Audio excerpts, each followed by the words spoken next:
sobre la elección de la dirección del Sindicato de Trabajadores Petroleros de la República Mexicana. Buró Político del Comité Central del Partido Comunista de México.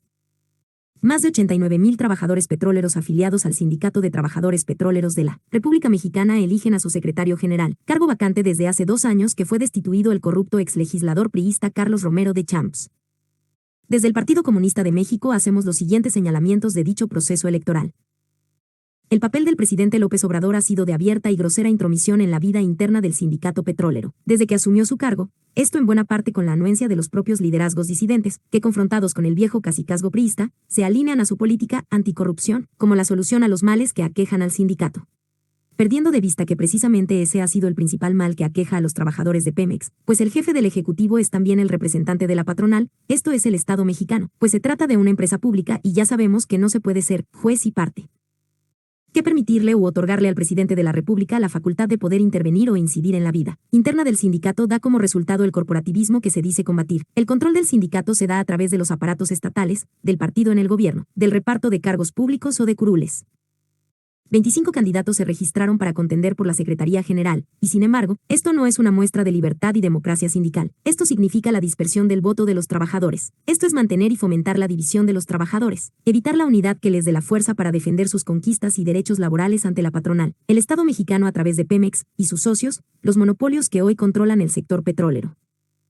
De esta manera el gobierno socialdemócrata, fiel servidor de los intereses de los monopolios que se han beneficiado con todas las reformas a la Constitución, sus leyes secundarias, hoy aplica la reforma laboral aprobada en mayo del 2019, propagandizando demagógicamente que así se hace efectiva la libertad sindical, pero deja de lado el tema principal de la independencia de clase, ya que sin independencia sindical no puede haber democracia sindical, es decir, no se pueden elegir libremente a los dirigentes ni pueden estar representados verdaderamente los intereses de los trabajadores. Tampoco perdemos de vista que esta reforma laboral está en sintonía con el capítulo laboral del TEMEC, y que por lo tanto no es favorable a los verdaderos intereses de la clase obrera. La llamada pasarela de las mañaneras, donde candidatas y candidatos pudieron expresar sus propuestas, acotadas a un tiempo máximo de 5 minutos, evidenció los límites y las carencias de la elección, van los candidatos amarrados de manos al proceso, la maquinaria de control sindical sigue viva, con un nuevo ropaje, aun si no, se cae, el sistema electrónico para votar. Por otra parte tienen una profunda influencia de la ideología de la clase dominante, predomina en sus planteamientos la conciliación y la colaboración de clase, prevaleciendo la ideología burguesa de la Revolución Mexicana. Ante este escenario, afirmamos que al contrario de lo que afirmó la secretaria del Trabajo, María Luisa Alcalde, no hay ningún ejercicio inédito de democracia sindical, y denunciamos que el gobierno federal no solo no se ha mantenido al margen, como afirma el presidente López Obrador, sino que ha operado la transición sindical sin rupturas con los viejos vicios y prácticas que garantizan al gobierno en turno el control corporativo renovado del sindicato. Tal ejercicio brutal, aunque vaya con ropajes democráticos, solo tiene parangón con el método del charrazo primero aplicado contra los ferrocarrileros y después contra todas las expresiones sindicales clasistas, practicado por el PRI durante décadas para controlar y corporativizar el movimiento sindical. Es muy claro que López Obrador pretende la reedición de esa política de sujeción al estado del movimiento obrero y sindical basado en el corporativismo y control sindical, y en la aplicación de esa